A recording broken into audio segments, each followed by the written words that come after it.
Good morning, mighty model maniacs. This is Panzerman Bill, Panzerman's Bunker, coming to you with Assault Update Ski number 1. Not number 0, not number 2, but number 1. Come on, baby, light my fire. Try to set the night on fire.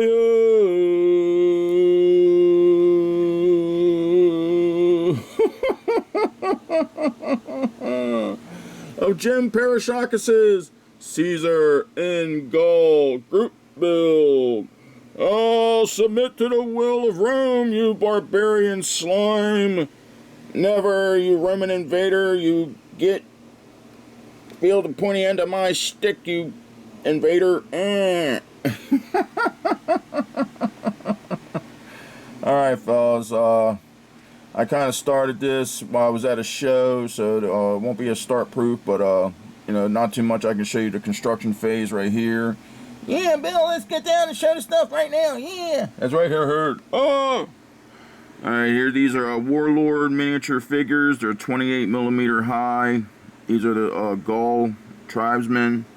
And these are the Romans that I've been working on. Show you a little closer look. I do a lot of conversions because most of the stances they give you are just like running or holding their weapons up in the air. They're not in combat poses. So this guy here, I had to cut his arm, the left arm up, maneuver it up, cut it at the wrist so they could hold the spear. Also had to make a neck because all these are like real stumpy neck kind of guys, so I had to make a neck. And also on this side over here, I had to cut the wrist and turn it so he could hold the spear.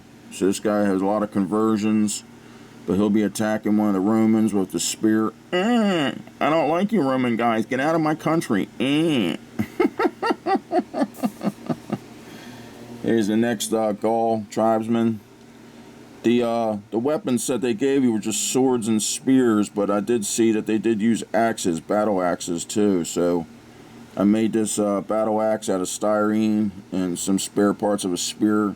You can see right here also I had to cut the wrist, cut the arm, I had to fill it with milliput to get the proper pose, cut the wrist, turn it so you could hold the axe, and the same thing with the arm. The arm had to be cut and moved up. You can see right there, this guy right here is the stumpy head one. That's all the figures would have like their heads sitting on their shoulders. So this is what they would all look like. I'm gonna chop you up like a piece of wood, you Roman. And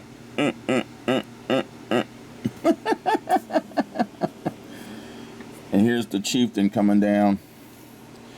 This guy I saw doing some reference shots and everything. I saw they had these like, they weren't horns, but they were like eagle wings. So I put this on the side of his helmet.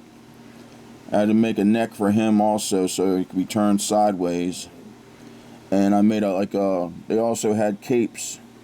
Not like Superman capes, just like cloaks. So I made this out of milliput.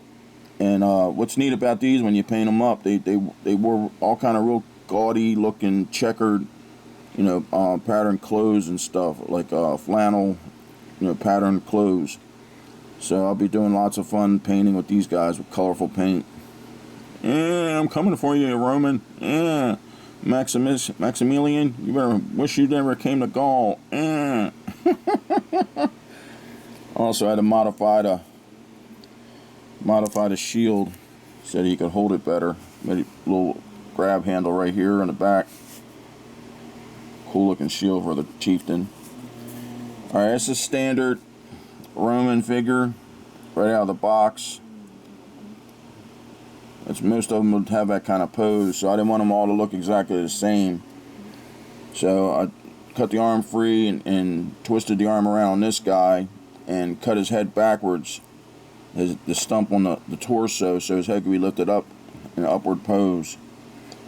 Also, these guys, I don't know why they did it. They give you a hole in their gladiuses, their swords, but every single one had a gladius in the holster, the handle part. So with all the ones with the swords out, I had to cut the handles off. So that's something to be looking at when you do these figures. For some reason, they left the handles in. Strange. Alright, and here's the Centurion guy. Those are legionnaires. Here's the Centurion dude. In order to get those armor shin guards on, I had to undercut the plastic for his scabbard and push it over a little just so I could fit this shin guard on right here. And as you can see, the head's tilted way back, so it had to be cut back. And this arm was cut and repositioned it upward, and I used one of the barbarian arms to give him a different look. Always needs a little bit of filler or a little bit of filing, and they'll be ready for paint. But I wanted to show you, Jim, I'm working on my figures. Be a little battle diorama right here of the Romans fighting the Gauls, so it's going to be pretty cool looking. I encourage anybody else out there, especially all you figure painters, man, jump on board and help Jim out with his group build. He's a good builder. He does lots of good work, and let's support him in YouTube. All right. I like to see some of you figure painters jump in here because you guys are really great figure painters. I know you do some cool looking Romans and Gauls. All right. Yeah, that's right, Bill. Try and get all the support you can for Jim. That's right here, Herd. This is our community. So stop sucking it up and let's do it. Yay! Caesar and Gaul. Oh! Alright, fellas, till next time. Panzerman Bill, Panzerman's Bunker saying, Auf Wiedersehen, mein Damen und Herren. Ah! There's Grendel. He's a sleeper. Look at him. Sawing some wood. Right, Grendel? Don't want to be bothered. Alright, fellas. Take it easy. Tschüss. Waka waka.